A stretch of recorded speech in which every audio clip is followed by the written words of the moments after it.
nga tayo pare-parehas kay PBBM, pag-usapan naman natin ire. Oy, eto na, Senator Bato.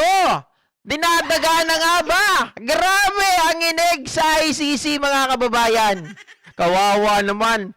Itong si Senator Bato, mga kababayan, sikat na sikat pa naman sa buong mundo ngayon. Biruin nyo, trending na trending po yung kanyang statement na ang title po ng ating pambansang awit, Bayang Magiliw. Nandamay pa po ng ibang tao, dinamay pa mga Bisaya. Diba? Kaya galit na galit sila, mga kababayan. Itong si Senator Bato, talagang grabe po ang panginginig. Grabe po ang nangyayari sa kanya ngayon, mga kababayan. Bakit mo nasabi, GP? Ito po, tingnan nyo ang sabi niya. Diba? Umalis kayo. Sabi niya ganon, wala kayong pakialam dito sa amin. Leave us alone. We can do our job here. Oy! We can do our job here. Teka.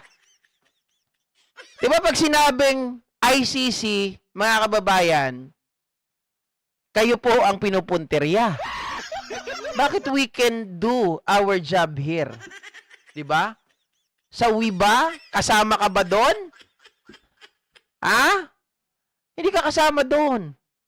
Kasi ang ICC, mga ka-JPNatics, gustong pagbayarin, gustong maging accountable, yung mga tao na lumabis po sa kapangyarihan kagaya ninyo, kagaya nila Digong, pumatay ng napakaraming tao. Hindi po ba, mga kababayan? Umalis kayo, wala kayong pakialam dito sa amin. Teka lang. Ang lahat ng tao, kahit na hindi po natin yan, sabihin natin, hindi po natin yan kapwa Pilipino. Diba? Pero ang isang tao, pag mayroon yan, pagmamahal sa kanilang puso, natural, mga kababayan, nararamdaman nila, diba? When they're putting their shoe on other shoe, mga kababayan, they feel yung nararamdaman ng mga taong nabiktima na hindi po nakahanap ng hustisya. Kaya nga po itinayo ang ICC para dun sa mga leader, mga kababayan, na hindi kayang panagutin ng gobyerno. Yes, sinasabi mo na ang gobyerno natin, ang judiciary natin ay functioning. Pero, functioning ba to during your time? Diba? At sa pag-alis nyo sa ICC, yun ang pagpapatunay na binablock nyo ang investigasyon. Binablock nyo na maging accountable doon sa mga tao na nakaranas ng karahasan, ng pamamaltrato nung panahon ni Digong. Kaya lang, nagkamali nga lang kayo sa isang banda. Mukhang nakalimutan ni Digong. We are still a member of Interpol. Diba? Sabi nga po, mga kababayan ng ating ES, kapag halimbawa ipinatupad ng ICC at ginamit nila ang Interpol to serve the warrant of arrest against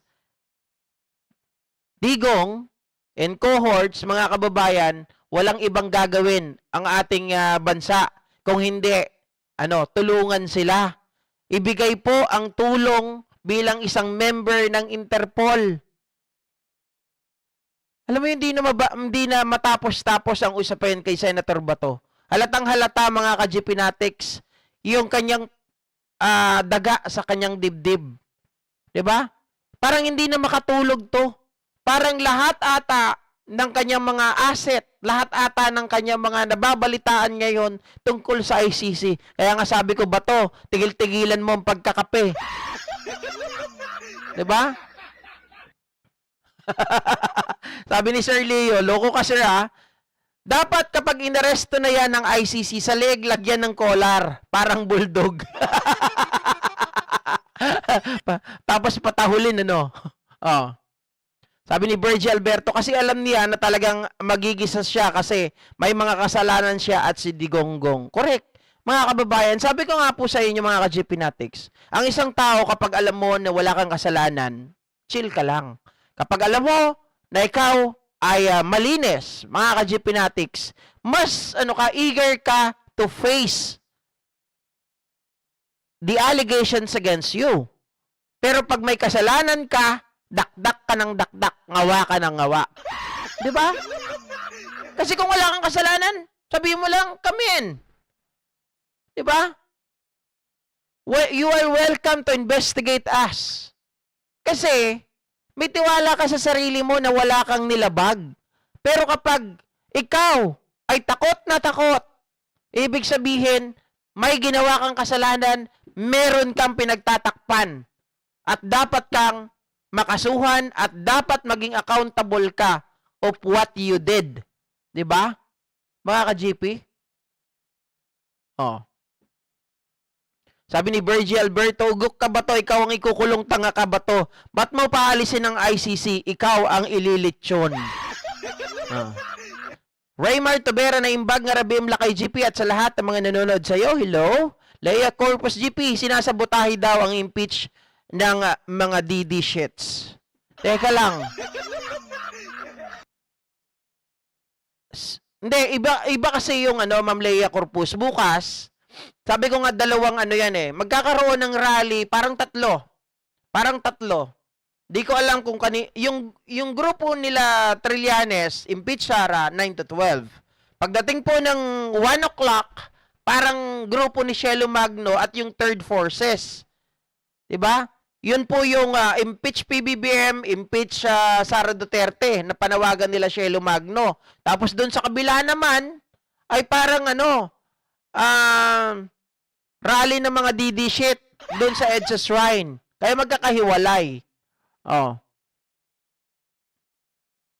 Sabi ni Willie Ruado, dapat lang makulong si Digonyo, Bato at Bongo at Sara Duterte. Ako mga kababayan, isa lang ang makita ko, lalo na si Digong, okay na ako dyan eh. Pero mas maganda kung lahat ito maging accountable. Kung lahat sila mahuli, kung lahat sila maaresto, pagbayaran ng kanilang mga kasalanan, syempre matutuwa, magkakaroon ng peace of mind ang mga Pilipino natin. Ang mga kababayan nating mga Pilipino. Diba? Kasi ngayon, mga ka-GP Natics, kung wala pong makukulong, wala pong tawag dito, wala pong mananagot sa mga kasalanan na yan, sa hustisya na hinahanap ng mga kababayan natin, aba, hindi tayo matatahimik. Diba? Paano basahin to? Shane Kubil. Shoutout, Go Philippines watching from the city of Love. Iloilo, iba talaga si PBBM. Mahal niya ang bansa. God bless. Tama po, mga ka-GP Natics. Ako po ay talagang sobrang humanga. Pagkarinig ko ng balita na yan, talagang inuna ko. Diba? Iba yung title ko kanina eh. Tapos nung narinig ko yung pag-alma ng ating Pangulo, sabi ko, iba na to. Naghahamon na to. Kaya nga sabi ko nga nung nakaraan, yung pagbibigay niya ng executive clemency dito kay Mayor Jed Mabilog. Ayan, tama na ha? Mabilog. Mga kababayan, yan ay isang pahiwatig na nag-warning na ang ating Pangulo na hindi po siya kayang hawakan sa liig.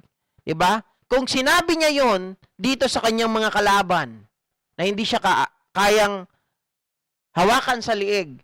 Mas humanga pa ako nung sinabi niya, China, tigilan nyo ako. Tigilan nyo ang bansa namin. Huwag nyo kaming tinatakot, huwag nyo kaming binubuli. Tigilan nyo ang pangaharas sa amin. Diba? Parang yan mga kababayan Nagbibigay siya ng consequences. O sige, eto. Kapag kami tinantanan nyo, kami nagkaroon ng peace of mind, magkakaroon din kayo ng peace of mind. Alisin namin yan. Pero habang kami ay ginigipit ninyo, hindi namin naalisin yan. Diba? Sabi ni Ma'am Aurelia Adena, GP, tataga na si Bato ng ICC kay may nervous na. Nininervyos na po talaga yan. Di ba, Ma'am Carmen Lee? Anong reason para ipa-impeach si PBBM? Nagnakaw ba siya? Si Sara Posit Demonita pa-impeach. ang alam nyo naman, yung magiging grounds daw nila to impeach PBBM, mga kababayan, ay tungkol po dyan sa bycam ng mga blanco daw. Yan. Alam naman natin, sadyang babaliwalain lang naman din yan ng Supreme Court. Diyos ko. Talagang gumagawa lang yan ng kwento, may mapag-usapan lang just to divert ito pong usapin ng kay Sara Duterte. Kaya gumagawa sila ng kwento kay Pangulong Bongbong Marcos. Diba? Yan lang yon. Okay? So thank you so much once again mga kababayan. Maraming salamat po muli sa inyong lahat. At magkita-kita po tayo bukas ng umaga doon po sa EDSA People's Power Monument. Pero bago po ata ako pupunta doon, ay baka mag-live pa muna tayo dito. Thank you once again guys. At malapit na po tayo mag 83,000 subscriber. At syempre pag nag 83, 17,000 subscriber na lang, road to 100,000 para sa silver button. Thank you so much once again. I love you all guys. At syempre pagdasal po natin ang ating Pangulo at sana matuloy na ang impeachment against Sara Duterte. Bye!